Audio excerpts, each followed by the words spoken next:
everybody. Welcome to episode 10 of Huell's Gold. My name is Allan. And I'm Chris. And today, what do we got? We got ships. Last week we had trains. Now This we got week, ships. well, did anything interesting happen on this show? Dude, you better believe it. We got our first... What is it? What is it? We got our first amazing. Woo-wee! Woo! And it almost pops out. Yeah. Well, I mean, we'll get to it. We'll get to it. But it just emanates. Yeah. When something happens to Huell. It's a genuine word out of excitement. So we'll get to it. We're getting to it. But first, let's talk about the big Huell California's Gold news that just happened, the event that What about it? We didn't go. We couldn't go because we don't live in Los Angeles. All you LA Huell heads are pretty lucky that you have access to such cool things like the Lost California's Gold episode viewing party. Yeah, there's lots of cool stuff in proximity. Mm-hmm. Yeah. Yeah, kind of disappointed that we didn't get to go, but I definitely want to hear from anyone listening who did go. We want to hear how it went and what you thought, what the episode seemed like. I heard there was a Q&A. So not only with the director, but one of the producers of California's Gold. Yeah, I would have liked to ask him a few questions. But, we got lives outside of this show, believe it or not. Barely. But we do have lives, yeah. Another thing I wanted to bring up really quick is the fact that it seemed like a lot of people liked last week's episode. We liked it so much that we did it twice. First big hiccup, we lost the audio. I'll say Whoops. I was the one editing. Don't know what happened. So I think the show was even better because we had a dry run. Sometimes, Yeah. rough draft. Yeah. Definitely don't want to do that again. No, we got to figure it out. But yeah. We were only 9 episodes in. We're in the double digits now, though. It was bound to happen. Oh, yeah. Number 10. Yeah. Lucky number 10. So here we are. And we want to get rolling right into this one. So, Huell, hit it. Okay, so it wasn't the most exciting way to start out the day, bailing out a canoe. But then again, this wasn't just any old canoe. This was a traditional redwood canoe, hand-carved by Axel Lindgren, a descendant of the ancient Yurok Indians, who used canoes just like this one hundreds of years ago in the coastal waters of Northern California. And these days, in the tiny coastal town of Trinidad, where his family has lived for generations, Axel is proudly carrying on the tradition. So, Allan. What's up? Have you ever been to Trinidad Bay, Humboldt area? No. I've only been up the middle of California. Okay. Remember the Eureka story? Right. Yeah. Yeah. I do have family in the area, though. They live in Eureka, but just haven't been up there. Well, all right. Maybe... Show's making me want to go, though. Well, that's the whole point of this show, is to continue the work that Huell did in getting people excited about seeing this glorious state of ours. Yeah. Have you been up there? Yes. Twice. Both times... I've driven through that whole area 2 times. Both times just stopped in Eureka, ate at the Lost Coast Brew House, and headed on further north. But I got to say, that area of the state, California's got different feels to it, like different areas. Like LA feels so different from San Francisco.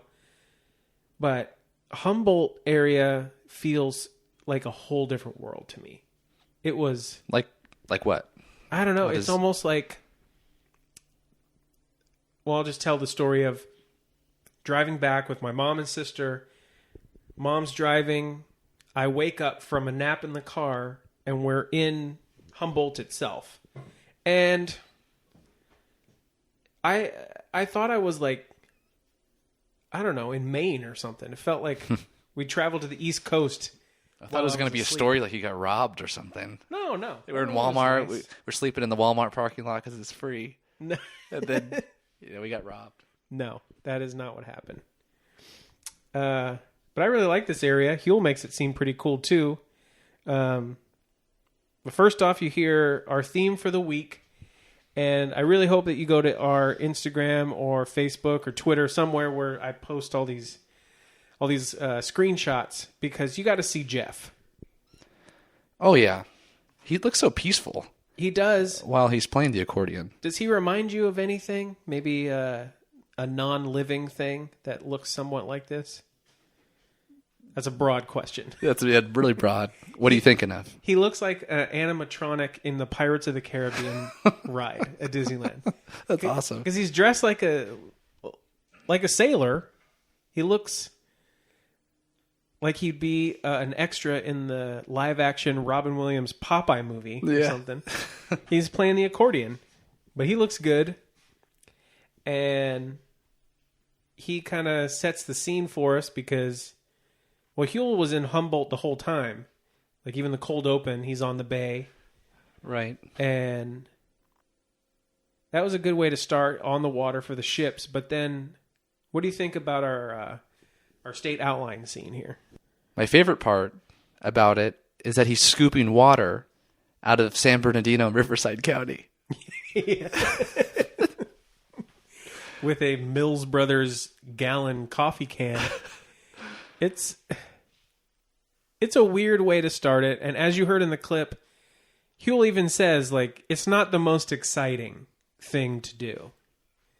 Yeah. And we've prefaced this a number of times that, yes, this isn't the most exciting visual show here, but... It's one of those, I mean, it's cool. Yeah. I mean, the guy hollowed out a tree with fire. Yeah. And he made a canoe out of it. Mm-hmm. And he's showing you how his ancestors used to do the same thing. Yeah. But for some reason, it doesn't strike me. But what's interesting about this is where Huell's magic comes to life. Well, it's being tested. Oh yeah, I should say. And this is still the early days, so he's probably being put to the test. But actually, how many people would scoop water? I feel like this. You would be prepared to have the interview done. No? Yeah, I mean, maybe this was just like the last step that he had to do. Maybe it had rained. I mean, it is Northern California. Rains a lot up there, and he just... You know, what this whole segment kind of gives me the feeling is that Axel Lengren, who's the guy who's being interviewed... Which the name Axel. Axel. It's ironic, yeah. He's in a boat. But... It sounds like a good name. Like the whole family's got some good names. We'll get to that, but... He's just kind of like an old guy in a Mets cap. I don't know what he's doing on the West Coast with that. But he seems like he just needed some help that day. The canoe's got rain in it. Call up Huell. Maybe he'll help us get this big old thing on the trailer too. But yeah, Axel Lengren, huh? Oh yeah. I mean, he's a mellow, low key guy. Well, I mean, he seems like the kind of guy who would have the patience to make what did they say this was? Like 22-foot redwood canoe? Right. That takes some time. And it's not like he's not doing anything. He's definitely using, a big stick with leverage to lift the boat so Huell can get more water out of it.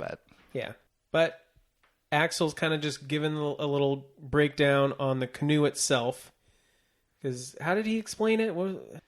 He was saying that it's designed. I don't know if it's designed directly after body parts, but it at least there's parts of it that represent. They represent, yeah.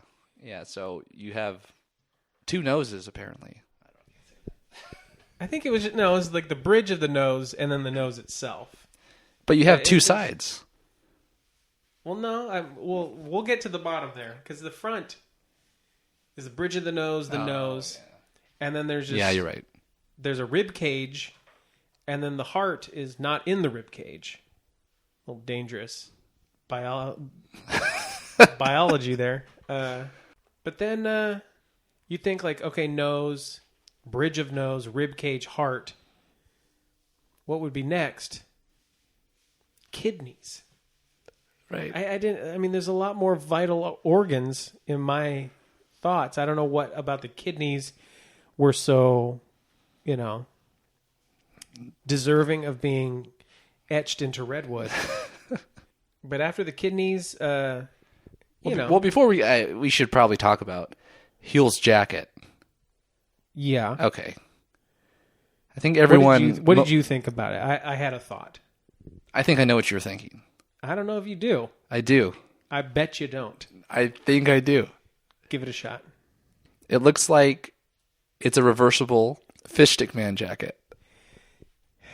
Yeah, I mean, that is a thought. It is not the thought I had, but you are right. Because it has like the yellow liner. I don't remember Fish Stick Man having red on the inside of it, but... But I don't remember him not having red. Exactly. I don't know. Here's what I'm thinking. It kind of looks like the jacket that George Costanza wore in like season 6 through 9 of Seinfeld. This kind of like lower than the waist jacket with toggles and a hood.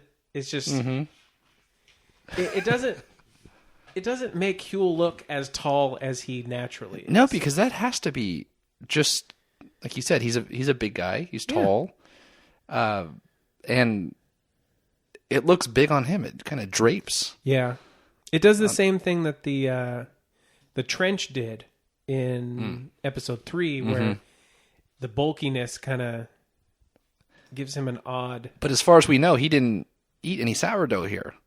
There's no food in this episode whatsoever.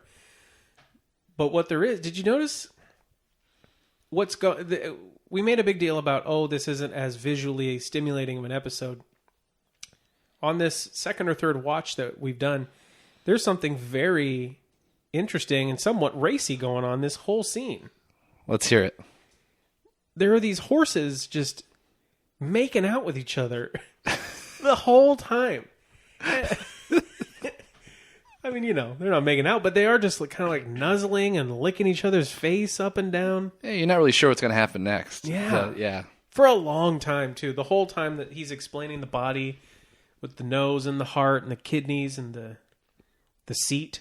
I like that the seat is just called the seat. Not the backside. Yeah, that's not the butt. I mean, it's where the butt goes, but... Right? Well, when he was talking about this, my only reference, so I've only heard of one other person doing this my whole life. Yeah. And I mentioned it on the last show, and that's Cody Lundeen from Dual Survival. Yeah. Okay, it's on the first season, episode 10, Bogged Down. All right, so he does it, and Cody and Dave are talking, and Dave doesn't want to stop, but Cody wants to stop and build a canoe because he thinks they can travel faster with the canoe rather than walking. I remember this episode. You turned me on to this show. It's kind of a rare show. Yeah. Well, the first 2 seasons. I think we talked about this last time too. Yeah. Those are the best 2. Is it still going on? No, I think there was only 5 seasons. Okay. And last I checked, Cody, so when Joe took Dave's position, that he's like a CIA guy, apparently he threatened to kill Cody a few times. Cool. And there was a lawsuit. It's TMZ, so who knows. But anyway, okay, besides the point. Cody designs, it took him, I think, 2 days, like 2 full days of doing this. And Axel over here tells us this one took about a year. But he worked about 15 to 20 minutes at a time. Yeah. What did he say? He worked like 15 to 20 minutes an hour for about 3 hours a day. Oh, is that what he said? Okay. That was the breakdown of his time. 15 to 20 minutes an hour for 3 hours. Yeah. So maybe an hour total per day. Yeah, when you're hollowing out a over 20-foot long redwood log, going to take a while. I wouldn't do it. No. Honestly, I don't think I would even get in this thing. Yeah, you would. Yeah, I would. Yeah, you would. Well, luckily, we don't just have to look at the canoe. We get to see it in action. Oh, yeah, we do. And as they're moving it, did you notice what Huell said? Well, the weight of it? Well, yeah, he mentions like 1,200 pounds, but then he also says, after some huffing and puffing. That's right. You know, everyone should go watch these episodes either before or after you listen to our show. But if you do it after, you can pay attention to the level of exertion that is being put forth by, I think there's like 7 dudes that are lifting this thing in. The percentage of exertion that Huell's putting out, the huffing and puffing, I'm giving him like maybe like 17% of the total effort. Right. And that persists through the episode. Well, I guess before we get to the water, though, so Axel takes us over to I guess what it would have looked like as a log before it was hollowed out. Did you notice he made his buddy get off of it? Oh yeah. Hey man, you got to go. We're doing a show here. But then, I mean, this was just, I am not an outdoorsman at all. But I did notice. Not at all. We've been camping together. Yeah, but that's pretty you didn't even pretty bring comfortable. anything, but that's a whole other story.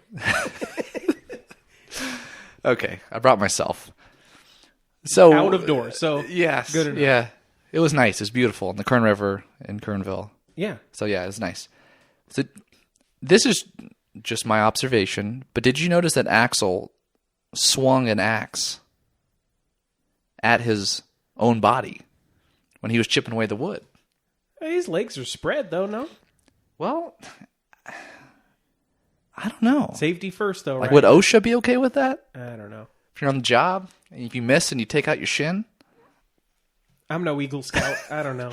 Yes, I did have a friend who I consulted with. I said, hey, you were a Boy Scout for way too many years. Then he corrected me. He said, no, you're an Eagle Scout. And I said, okay. His name's Alex, by the way.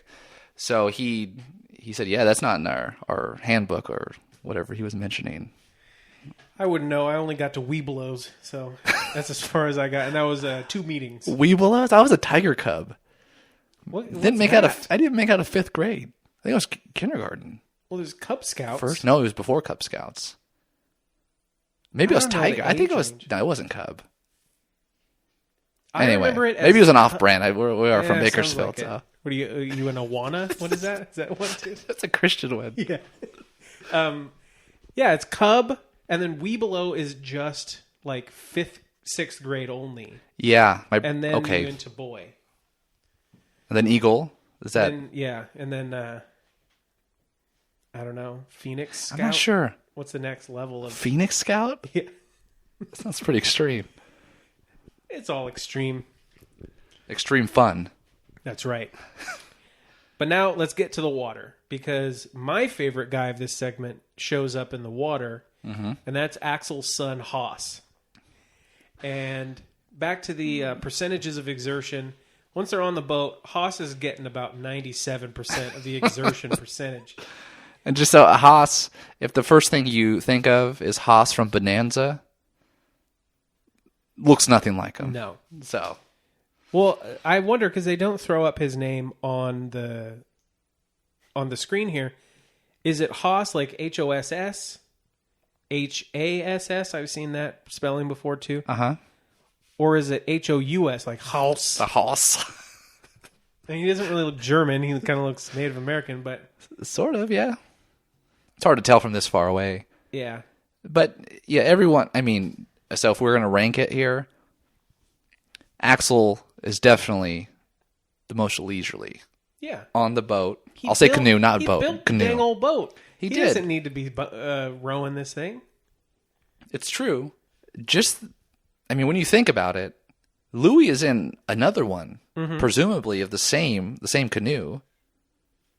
It's about keeping the same pace. I don't know. Yeah. But I do like the scene that you get where Axel, he's doing so little work. He's just holding the oar, and facing Huell just doing an interview. And you kind of get them two, and you're like, wow.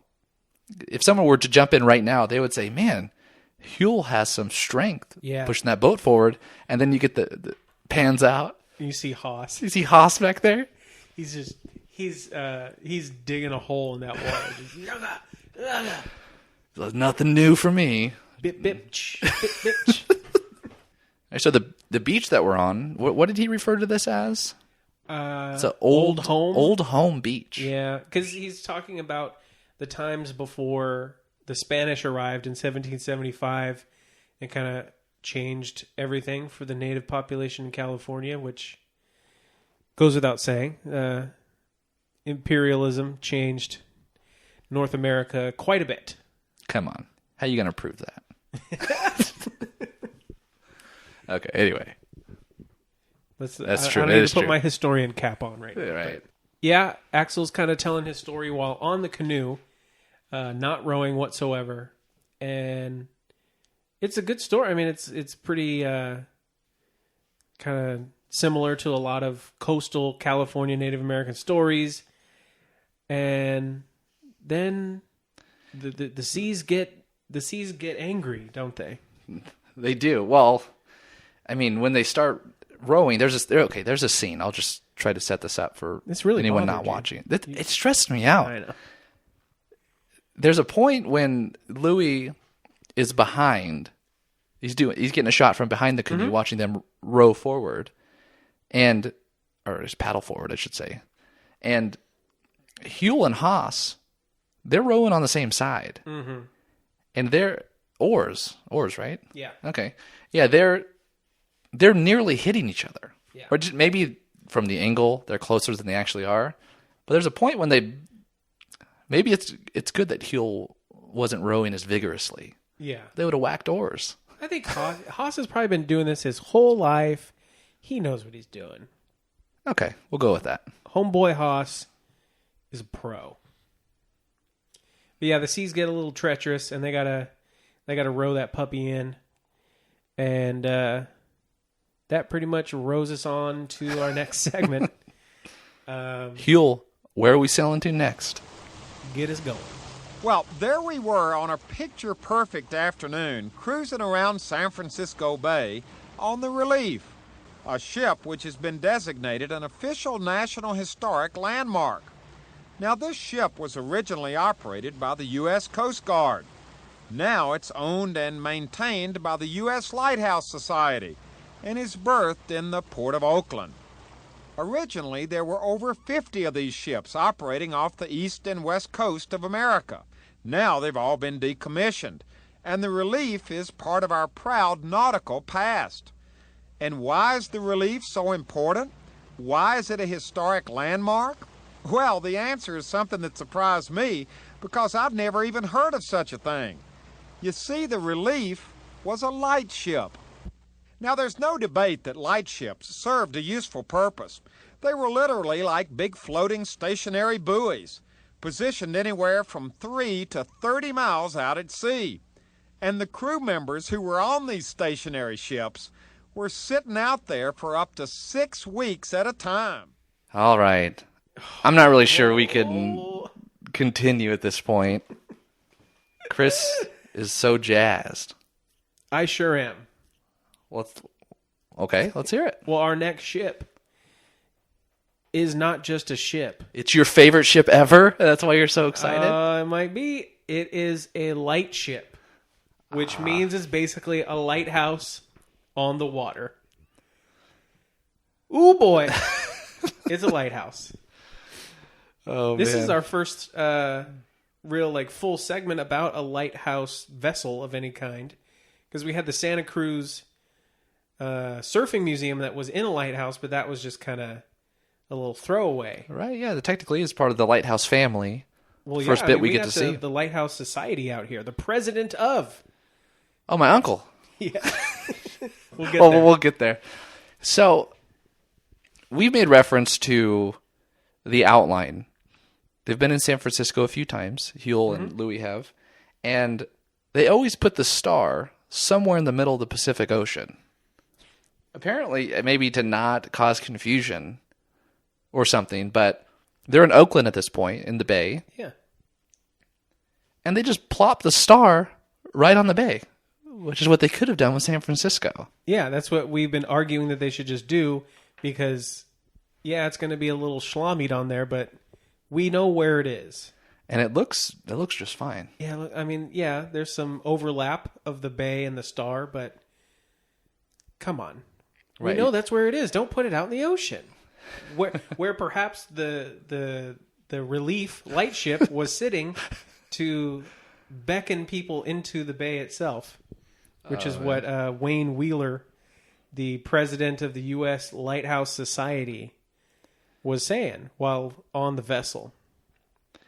What do you think when, if you just were to close your eyes and I brought the show to this scene and then had you open them, what would you think of Wayne? He kind of gives me, he's the president of the U.S. Lighthouse Society. I will not speak ill of him. But he gives me the impression, strictly on his dress, the way he's dressed with this maroon turtleneck, a blazer with a little pocket square matching the turtleneck, that he's trying to impress. Mm-hmm. So the impression I get from Wayne is that he feels to me like a guy who would have gotten a position as a professor at a college, and he never even got a degree. Like the faculty chair comes up to him, he's like, "Excuse me, Professor Wheeler." That's Dr. Wheeler, actually. That's what we wanted to talk to you about. It says here that you only have a high school diploma. He says, "Incorrect, sir." I don't even have one of those. Exactly. So, obviously, Wayne didn't do that, but I like the idea of him duping a college. See, there are bits that I like about Wayne. He is so articulate, unlike myself. So I always find that people that have great posture and that can speak very clearly, wow, something I won't say envious of, but it's something I recognize for sure. But he looks like people who speak like him and kind of carry themselves like him, they're usually kind of wooden people. They don't know how to have fun. Yeah. And it seems like Wayne, especially because we'll get to it, but when they're at the bottom eating that prime rib dinner, Yeah. oh, he's joking. His blazer's off. Yeah. Letting the turtleneck flow. Right? Well, He's having a good time. He's also in his environment. He's on a floating lighthouse. He's El Presidente of the U.S. Lighthouse It's true. Society. He's top dog, yeah. My dream job. That's all I'm doing this podcast for, is to parlay it into that position by talking up the lighthouses so much. But speaking of this floating lighthouse, the lightship Relief, it has a little story behind it. You heard about how it was owned by the Coast Guard and now it's owned by the Lighthouse Society itself. But Huell interviews a lot of these volunteers that are keeping this thing going. And I think that's one of the more, no pun intended, amazing things that these lighthouse freaks, to throw it back to FREEX. That's right. For those of you. They will go to any and all lengths to keep these lighthouses in existence and in tip-top shape. There's one that we're going to get to in a few months where they are, like, the Lighthouse Society buys it as well and did a lot of work on it and then are doing tours of it. And it's pretty cool that they do this. Okay. So this next bit with Wayne, when Wayne and Huell are talking about the fog signal. Mm-hmm, the foghorn. This is a momentous, it's a huge deal. I mean, California's gold. This almost supersedes my excitement of the lighthouse, because this is not our first lighthouse, like I said, but there is a first here. In fact, I got to play the clip. Okay. Okay, let's see. Do it, Huell. Now, you've got something you wanted to show us. Oh, I want to show it to you, and I want you to listen to it. It's a fog signal, Huell, and it is one of the important aids to navigation on these lightships. During periods of inclement weather or fog, the mariner couldn't see the light that's up on the foremast, but he could hear the fog signal, and each one of these ships had a fog signal with its own characteristic. This is the fog signal right here. We got Walter back there. Gonna.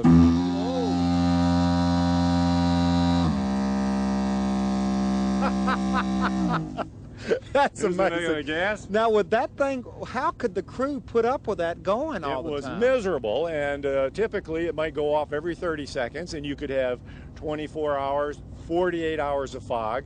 Every 30 seconds that thing goes off, and the crew, sleeping, awake, would hear that. Now, the story is, and this is true, many of the men...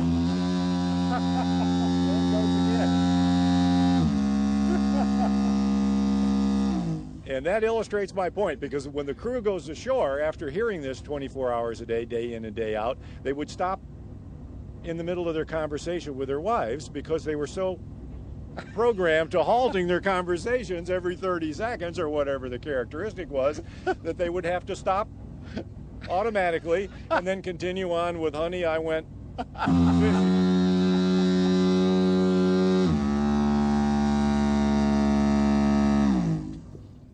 Oh, yeah. There it was. Did you hear it? Got the first. That's amazing at 13 minutes and 23 seconds. There it is. Into the 10th episode. Oh, man. It took us 10 to get here. I mean, you hear it and you could tell it's not a catchphrase yet. That's just... No, but it's sort of like, huh, huh, that's amazing. It's from the heart. That's probably why it's stuck. But, I mean, besides that, this clip is great because the timing of all those foghorns, they're good. It reminds me of that last episode we did with the train whistles. Exactly. How during the interview they were drowning out the people talking. But that was the whole point that Wayne was trying to make. Yeah. It worked out perfectly. Yeah. Well, do you think the person, because they obviously had their buddy flip on the switch, did he just leave? Or is this on a timer? Or well, I mean, Wayne says it's on a timer, but I think Foghorn Leghorn up there is just flipping the switch when he sees Huell start to talk and turns it on right then. What I thought was interesting about it was people were conditioned because they were on this ship for 6 weeks at a time, and they would go back to their families or friends or whatever, and they were conditioned to pause.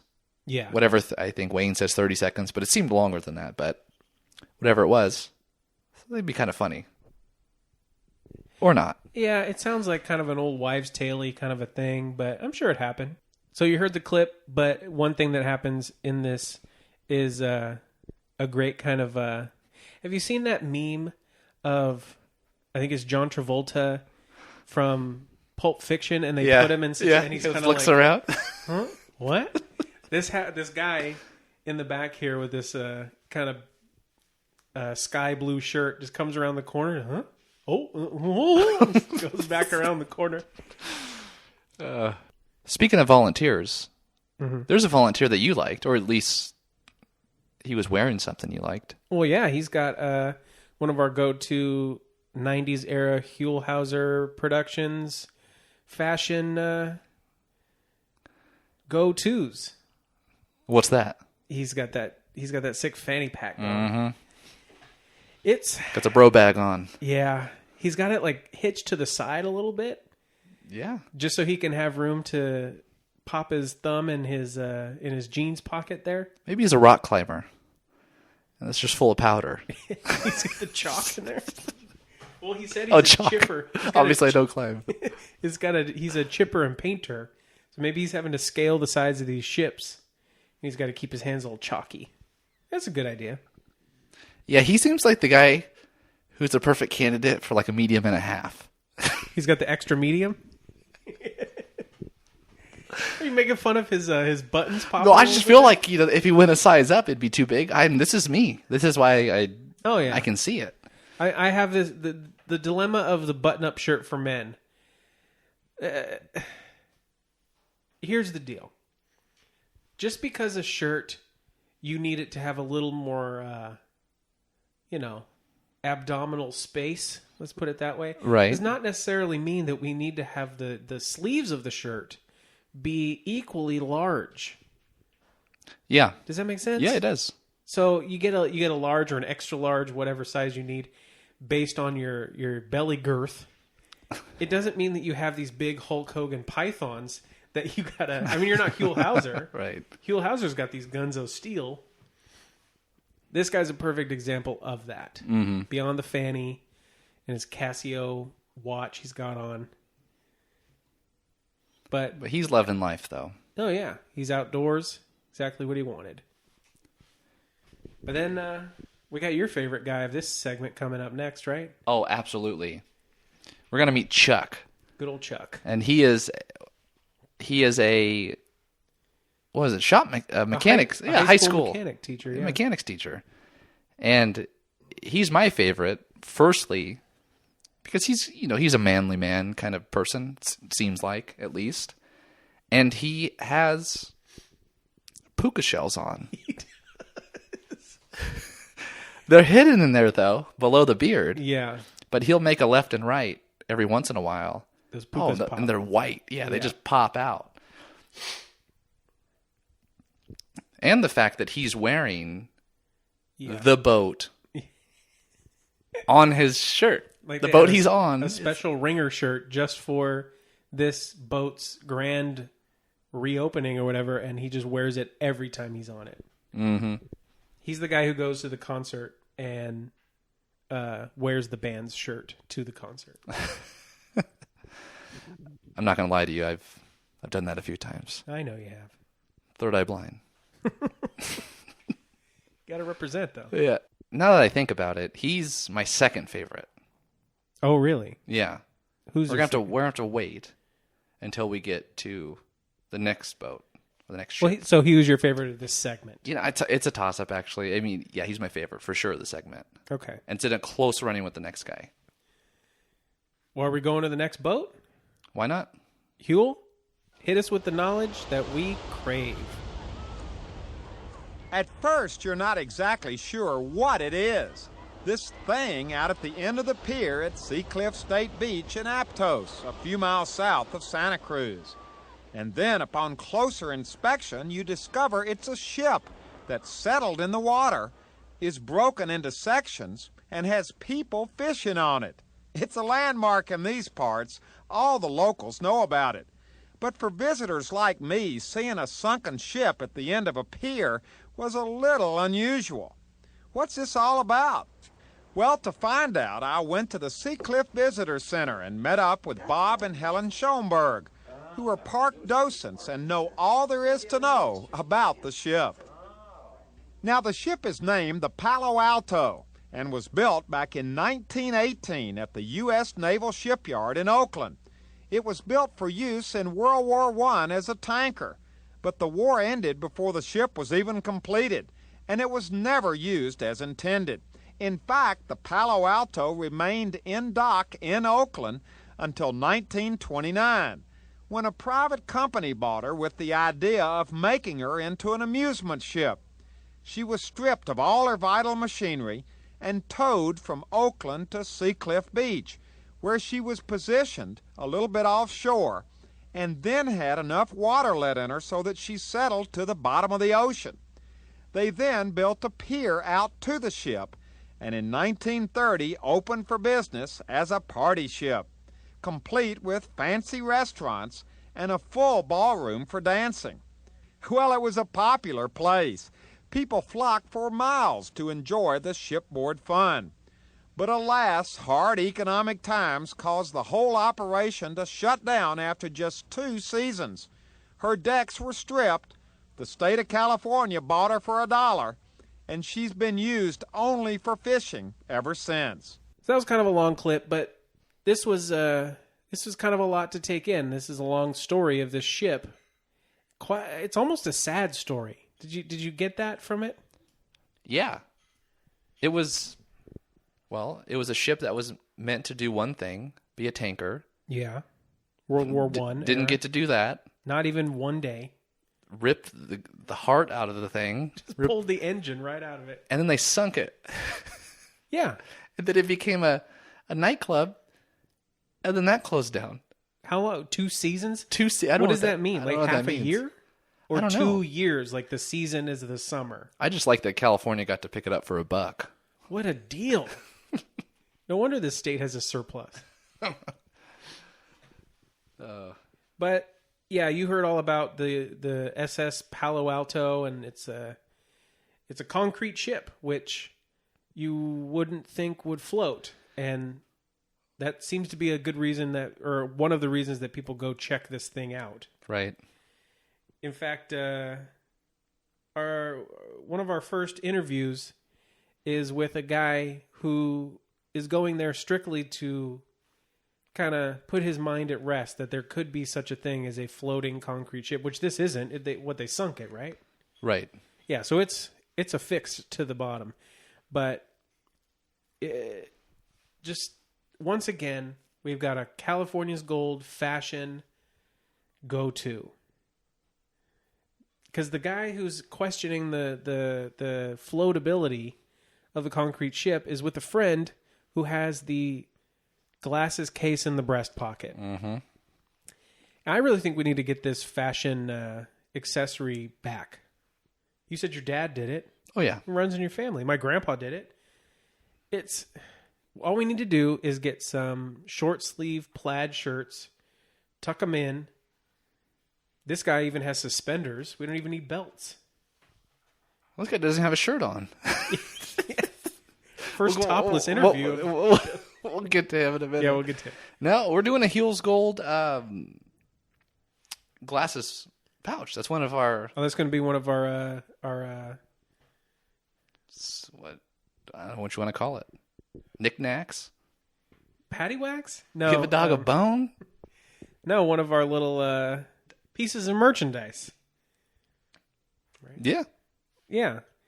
You know, most podcasts, most endeavors, they go with T-shirts, pins, stickers, Pocket protector. pocket protecting glasses case with gold embossing logos on it.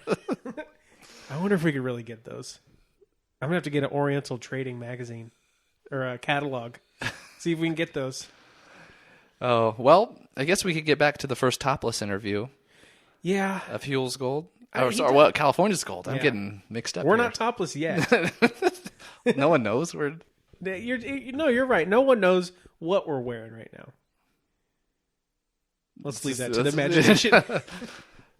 So, But did you notice that this topless guy, I think he took his shirt off just so he could seem more interesting because he didn't have anything to say that I cared about. no, but what he did communicate to me is the power of good posture. Yeah. This guy is picture perfect. His spine has to be, There's no scoliosis in this boy's back. not from we can see.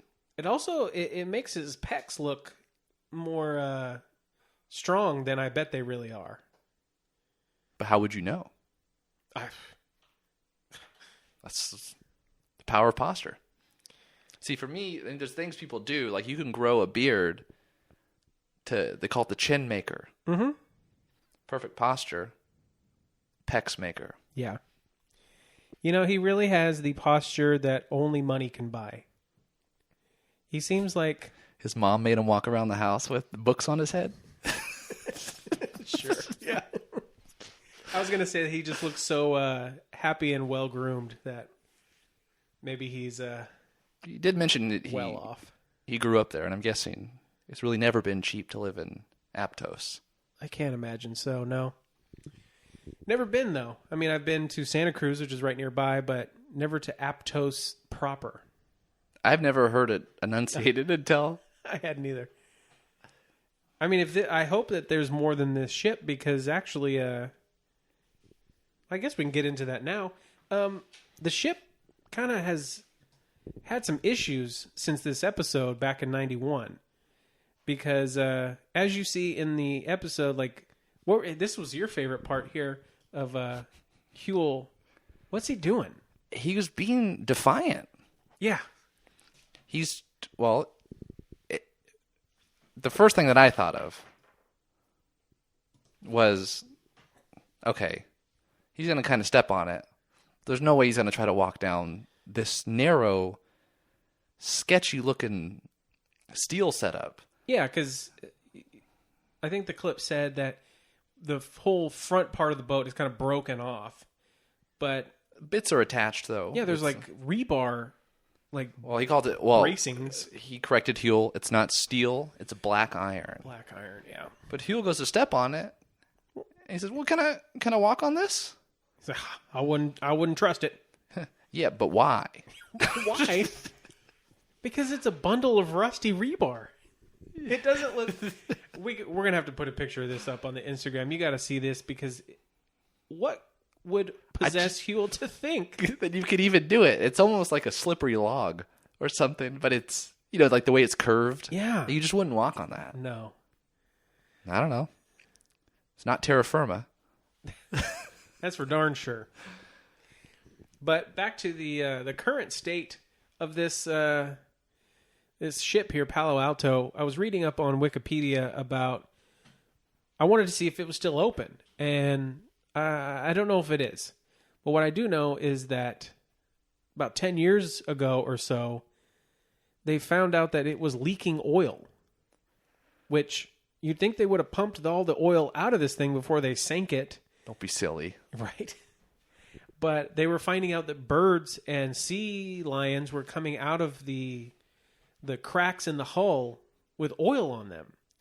And so what'd they spend? Like over $1 million, right? $1.7 million? Yeah, to kind of do a cleanup. Because when they went into the hull itself, they found like 200 dead birds in there. So gnarly. Which it sounds like a nightmare. Just being inside this wrecked ship with 200 dead birds. They found some seals in there too, right? A few seals, 200 birds. Yeah. Yeah. But they did the cleanup. That was back in like 2005. But since then, just the last couple of years, there's been a lot of storms that have really beat up the old Palo Alto. And it's broken up into even more pieces now. So if any Huell's Gold listeners out there live up north and can give us a status update on the Palo Alto, let us know, because that's rough. I mean, so if something's broken apart like this, is it still a piece of California's gold? Pieces of California's gold? It's pieces of California's gold. Yeah, I don't know. All right. So the last bit of the segment, mm-hmm. Huell gets to see the boat from the water. The boat's eye view? The boat's eye view, yeah. I like that. And he goes out with Alex Peabody.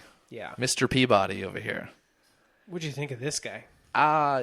He seems like he's fairly new on the job. Mm-hmm. Looks young, yeah. The first thing that popped in my head is he's Mr. by the book. Straight shooter. Straight shooter. Right. Yeah. So, but yeah, he's and they give some interesting facts about the USS Palo Alto. But my favorite part is his, I'm guessing maybe superior, maybe he's just another ranger, I don't know, but he's on the boat the raft, I should say, that takes him out to the front of the ship. And they mention they get the same questions over and over and over.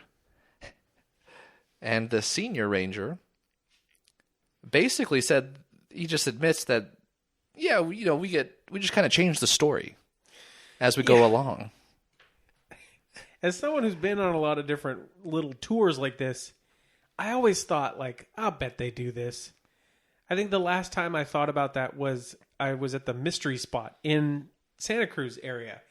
And the guy who was doing the tour, very young guy, and he was throwing out all these weird little facts and figures, which I figure that's just what it is. But really, this thing could be 40 feet by 20 feet for all I know. I don't know. Mm-hmm. And I just figured they probably make this stuff up when they're just talking, because who's looking this up?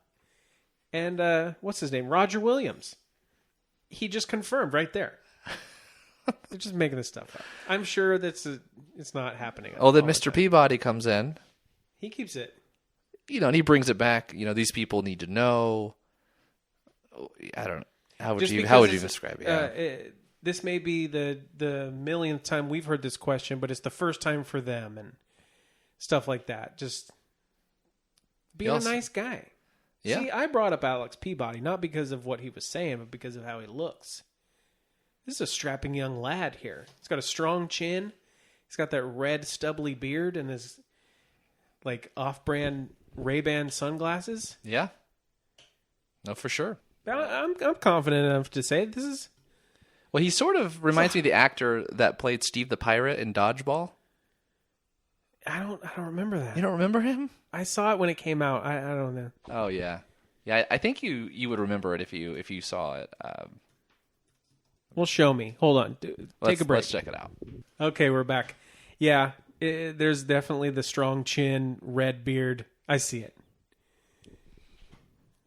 Oh, it's Alan Tudyk. Yeah. Okay. He doesn't even look like himself there. Okay. Yeah. It's a little bit different. I mean, pop some Ray-Bans on him, cut his hair, keep the stubble. Stick him on the bay. Yeah, it's pretty close. Close enough. Give him an Omega life preserver. Yeah. Which I thought initially this was product placement. But no, that's just kind of probably how they designed it. Yeah, it's just the brand, I guess. Yeah. I don't think there was a lot of product placement going on in California's gold. But how do we know? We don't. That's one thing I am curious about the show is kind of like... Well, the Ford Explorer. Yeah, I mean... was product placement. What other kind of stuff happened in that way? We mentioned before when Huell went way up north on the heading to the borders episode that he flew on American Airlines to get all the way up north, which... We found out again. Yeah. Huell hopped on a plane again. I guess he just needed to get all the forms of transportation in one little couple weeks trip. But this was California's gold. It wasn't road trip. No. Right? It wasn't like a road trip episode. So maybe he should have did an episode called Plane Flight. Or something along. There's a flight episode. No, like he's just on a plane the whole time. Oh. Flying. Well, I mean, that's got about as much validity to it as The Bench. Did you ever look those up? Yeah. Yeah, when you're cruising Chapman's archives, look up The Bench. It's a show where Huell literally just goes and sits on a bench and waits for people to come to talk to him. Yeah, I think that only lasted about 2 episodes, shows, right? It was more than that, but it was a few. Are you sure? Yeah. There's more on the site there. I don't know. Maybe they didn't air, though. Maybe that's what I remember reading. I think it was Louis' book talked about it. Maybe they aired 2 of them, shot a few. But I think we're about wrapped up on this episode. Yeah, I think so. I think learned quite a bit about the ships. Well, at least 3, as Huell reminds us in the outro. Yeah, he's talking about how California is chock full of ships that he could do all kinds of stories on, and I don't totally agree. Ships are cool. That light ship, obviously, I was screaming about. Trains or ships for you? I'll go trains. I get seasick. Oh. I've only been on a rafting at Buena Vista out here, so I don't. Oh wow! I don't ride boats, so I don't know if now, I'm sick. My wife Erin of episode 2 fame can attest that I get very seasick, and should you go whale watching or something? Yeah, and it's not a pretty sight. Speaking of Erin, she is actually up in Oakland right now doing some work training. She's doing a ProAct training about how to deal with physical conflict on the job. Right. So, she's been up in Oakland for the past week, and I sent her on a little assignment. Is she going to get any relief on this assignment? Well, I sure hope so, because that's the assignment. As you heard, the SS Relief, the lightship, is docked in Oakland, right over by Jack London Square. So I've been begging her all week to go snap a little pic of that bad boy for me. Nice. She said yes so far. If you see it on Instagram... Well, now she has to. Right? You got to put the pressure on now, yeah. If you're hearing this, she did it. I'm hoping she did. She said she would. She hasn't let me down yet. I'm sure she will. But yeah, this was surprisingly good. There was a lot more going on in this than just the picking up the boat and setting it down. It's a testament to the quality of this show, because honestly, we weren't looking forward to this one as much as others. Right.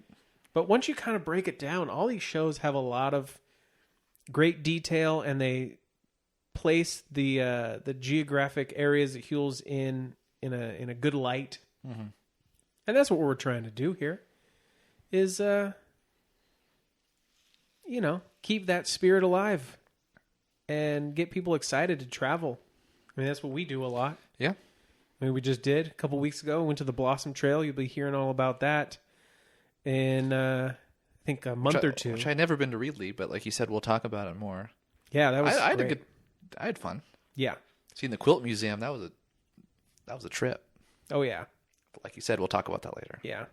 We're happy that you came along with us on this ship episode. Where are we heading next week?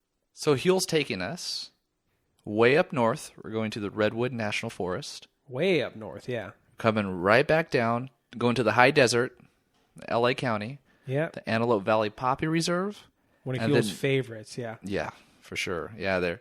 And then we're heading west. Yeah. And going to the Central Coast. Heading to Morro Bay. One of our favorite areas, Central Coast. We're getting back. Mm-hmm. And that sounds like a good one. I'm excited for that. I just want to remind everyone there is another event coming. You haven't missed them all. That's going to be Saturday, April 14th at 1:30 at the Valencia Public Library. You get to meet Louis himself.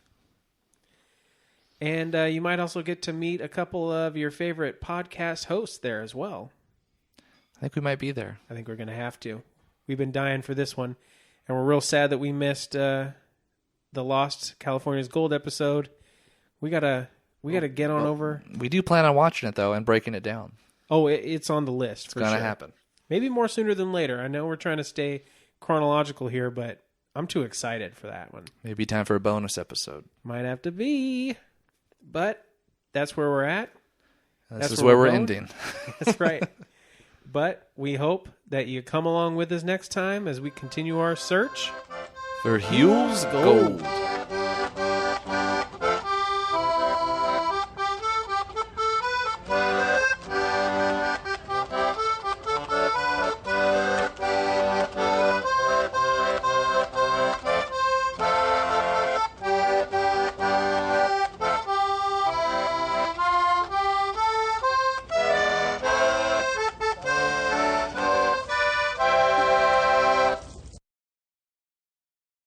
Wow.